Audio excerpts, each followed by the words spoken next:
Hello students. इस video lecture series में हम डिस्कस कर रहे हैं PYQs of various competitive exams. So here is the question is consider the following operations in a aspire test. Now यहाँ पर एक एस्पायर टेस्ट के रिगार्डिंग अपन को चार स्टेटमेंट दे रखा है और पूछ रखा है कि क्या करेक्ट सीक्वेंस होगा, है ना। नाउ सबसे पहले तो बात कर लेते हैं एस्पायर टेस्ट होता क्या है और किस लिए इसे किया जाता है। तो बेसिकली जो एस्पायर टेस्ट है ना, इस टेस्ट को हम लोग कहते हैं test of adjustment of standards ना। अगर हम लोग थियोडोलाइट देखें, है ना, तो जो थियोडोलाइट है, इस थियोडोलाइट में जो हमारी फंडामेंटल लाइंस है ना, इन फंडामेंटल लाइंस को एडजस्ट करने के लिए जो टेस्ट किया जाता है, इसी टेस्ट को हम एस्पायर टेस्ट कह देते हैं, है ना। इस टेस्ट में अपन क्या वेरीफाई करते हैं? इस टेस्ट में वेरीफाई करते हैं कि हमारी थियोडोलाइट की जो वर्टिकल एक्सिस है, क्या ये हॉरिजॉन्टल एक्सिस से परफेक्टली परपेंडिकुलर है या नहीं है ना, या फिर हॉरिजॉन्टल एक्सिस वर्टिकल एक्सिस के परफेक्टली परपेंडिकुलर है या नहीं है। और इसी एडजस्टमेंट को चेक करने का जो तरीका है वो है हमारा एस्पायर टेस्ट, है ना। अब इसमें किया क्या जाता है? इसमें हम लोग क्या करते हैं, सबसे पहले जो इंस्ट्रूमेंट है, जो थियोडोलाइट है, इसे किसी एक स्टेशन पर ट्राइपोड के ऊपर फिक्स कर लेते हैं, है ना।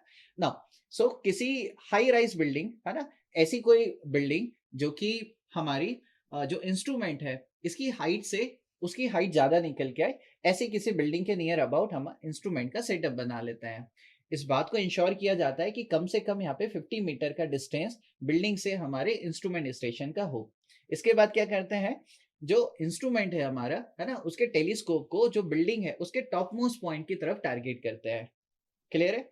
नाउ इसके बाद क्या करते हैं, जो हॉरिजॉन्टल सर्कल है हमारा, है ना, उसको लॉक कर देते हैं हॉरिजॉन्टल स्क्रू के साथ। ठीक है। देन इसके बाद क्या करते हैं, जो वर्टिकल हमारा जो वर्टिकल स्क्रू है, इसको लूज करके जो टेलीस्कोप है उसको ग्राउंड के किसी पॉइंट पर क्या करते हैं, टारगेट करते हैं।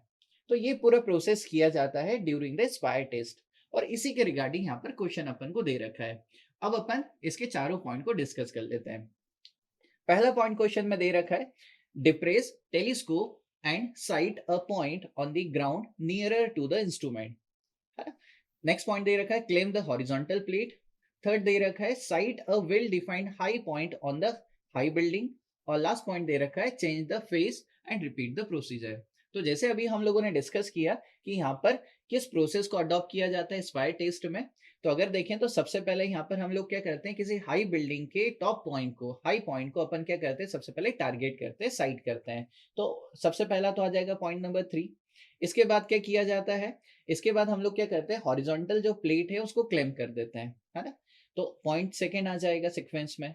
देन हम लोग क्या करेंगे कि ग्राउंड का जो पॉइंट है ना, उसको टारगेट करेंगे। तो पॉइंट फर्स्ट रीड करिए, क्या है, depress telescope and sight a point on the ground nearer to the instrument, है ना, ये करते हैं। और इसके बाद क्या करेंगे, इसी प्रोसेस को रिपीट करेंगे, यानी पॉइंट नंबर 4, है ना, change face and repeat the procedure. तो अपन क्या करते हैं, थियोडोलाइट में अपनी एक्यूरेसी को इंक्रीज करने के लिए यहाँ पे दो स्केल होता है, ए और बी हॉरिजॉन्टल प्लेट पर, और सी और डी हमारे वर्टिकल प्लेट पर होता है। ठीक है। तो अपन दोनों को रीडिंग को क्या करते हैं, दोनों फेस से लेते हैं। क्लियर? तो यहाँ पर अपना करेक्ट ऑप्शन हो जाता है ऑप्शन सी। क्लियर है? Now let's move on the next question. Now here is the next question is, in an external focusing type tachyometer, the fixed interval between the stadia hair is 5 mm. The focal length of the objective is 25 centimeter and the distance of the vertical axis of the instrument from the optical center of the objective is 15 centimeter. Which one of the following is the set of constants of the tachyometer?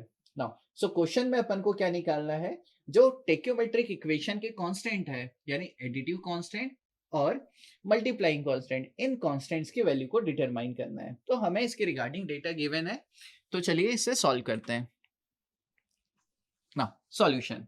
Now जो टेक्योमेट्रिक distance equation है वो क्या होती है, that is the distance is equal to K S plus का सी।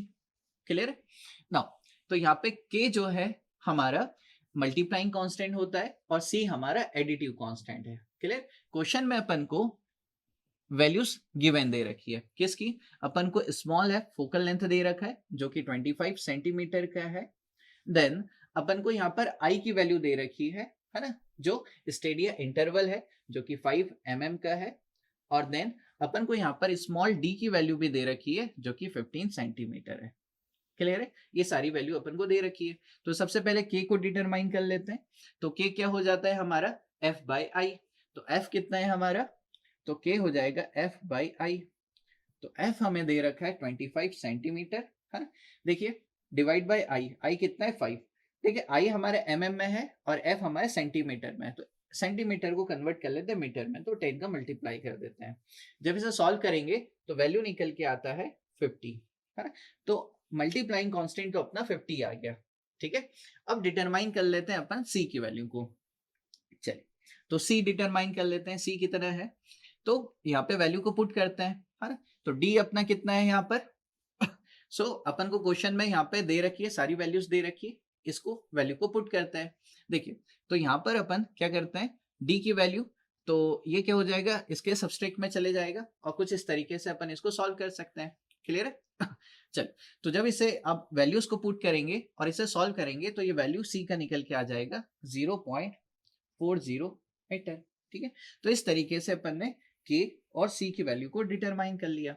तो के यहाँ पर 50 और सी जो निकल के आ रहा है 0.40 मीटर निकल के आ रहा है, जो कि मैच कर रहा है हमारे ऑप्शन डी के साथ। तो ऑप्शन डी यहाँ पर हमारा करेक्ट ऑप्शन हो जाता है for this question. Now let's move on the next question. Now the question is, for a chord of 60 meter, the mid ordinate of a circular curve of 50 meter radius will be। Again यहाँ पर जो problem है इसे solve करते हैं। जो question है ये हमारे कर्व से लिया गया है ना। नाउ सो हमें यहाँ पर जो डिटरमाइन करना है, हमें डिटरमाइन करना है मिड ऑर्डिनेट को। तो length of mid ordinate, length of mid ordinate, length of mid ordinate. So कैसे इसे डिटरमाइन कर सकते हैं हम लोग लेंथ ऑफ मिड ऑर्डिनेट को? So length of mid ordinate, let us suppose को अपन कैपिटल एम से रिप्रेजेंट करते हैं।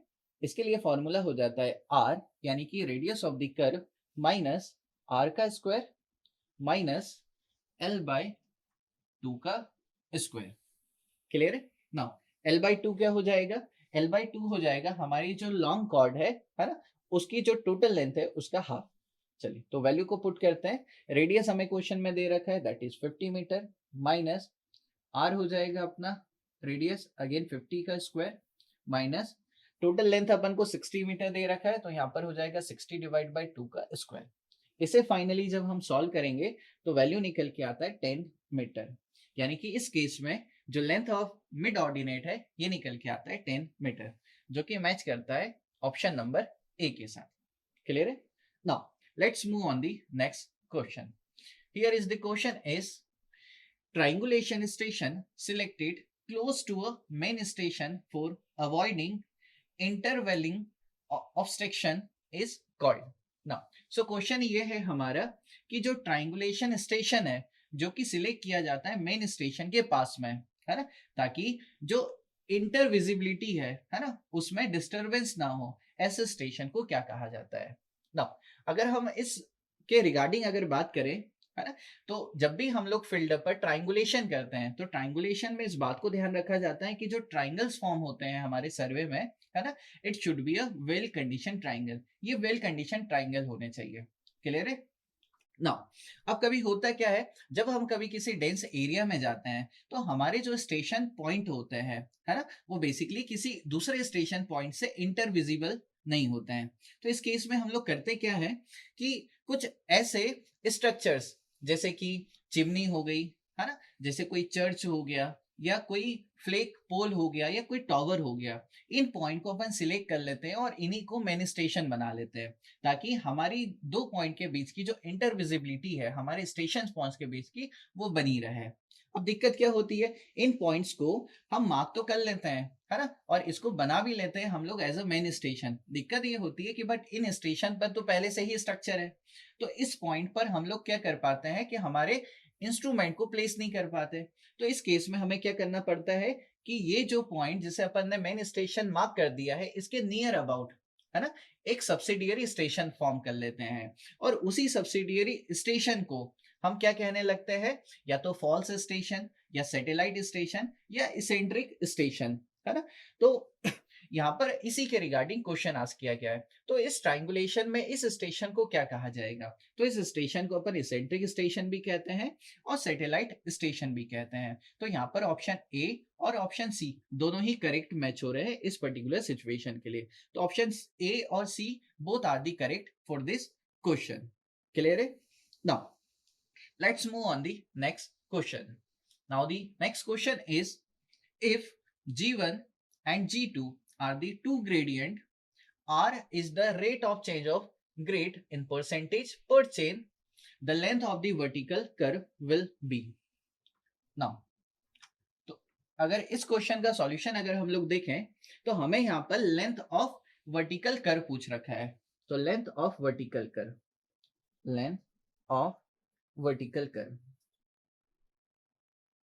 तो लेंथ ऑफ वर्टिकल कर्व, तो length of vertical curve basically हो क्या जाता है, ये हो जाता है कि हमारे ग्रेड में टोटल चेंज कितना आया। तो it is total change in grade, total change in grade divide by, so upon determine कर रहे हैं कि लेंथ ऑफ वर्टिकल क्या हो जाएगा। तो टोटल चेंज इन ग्रेड ये डिवाइड हो जाएगा rate of change of grade, है ना, पर चेन लेंथ। तो ये हो जाएगा rate of change of grade, है ना, पर चेन लेंथ, ग्रेड पर चेन लेंथ। क्लियर है? नाउ हमारे क्वेश्चन में जो टोटल चेंज इन ग्रेड दे रखा है, ये दे रखा है G1 माइनस G2, है ना। तो ऐसे से डिटरमाइन कर सकते हैं। और rate of change of grade जो है वो स्मॉल r से रिप्रेजेंट कर रखा है। यानी कि अगर हम लोग देखें तो किस ऑप्शन के साथ ये मैच हो रहा है, तो ऑप्शन सी के साथ ये करेक्टली मैच हो रहा है। तो ऑप्शन सी यहाँ पर हमारा करेक्ट आंसर हो जाता है। Now let's move on the next question.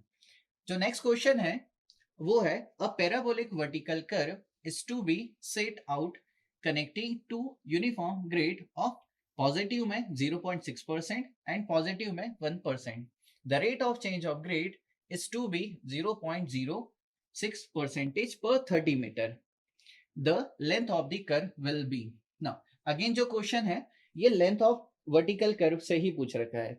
सो अभी हम लोगों ने इसको डिस्कस किया कि लेंथ ऑफ वर्टिकल कर्व क्या होता है। ये होता है total change in grade divide by rate of change of grade पर चेन लेंथ, यानी कि 1 मीटर की चेन लेंथ के लिए इतना टोटल लेंथ वर्टिकल कर्व का निकल के आएगा। अब इस क्वेश्चन में अपन को दे रखा है 30 मीटर चेन लेंथ के लिए, तो अपन क्या करेंगे, 30 मीटर से मल्टीप्लाई कर देंगे, है ना। तो सबसे पहले हम डिटरमाइन कर लेते हैं टोटल चेंज इन ग्रेड। तो अपन को यहाँ पे दो ग्रेड दे रखे हैं, है ना, दोनों पॉजिटिव में, यानी G1 और G2 दे रखे हैं। तो ये क्या हो जाएगा इस केस में हमारे G1 माइनस G2, तो ये हो जाएगा 1 माइनस 0.6। क्लियर है? तो 1 minus 0.6 divide by rate of change of grade अपन को क्वेश्चन में दे रखा है 0.06। ना देखना ये rate of change of grade पर चेन लेंथ था, पर चेन लेंथ, ठीक है, पर चेन लेंथ था। अब अपन को यहाँ पे चेन लेंथ कितना दे रखा है 30 मीटर, तो 30 मीटर से मल्टीप्लाई कर दिया। फाइनली जब इसे सॉल्व करते हैं तो ये निकल के आता है 200 मीटर।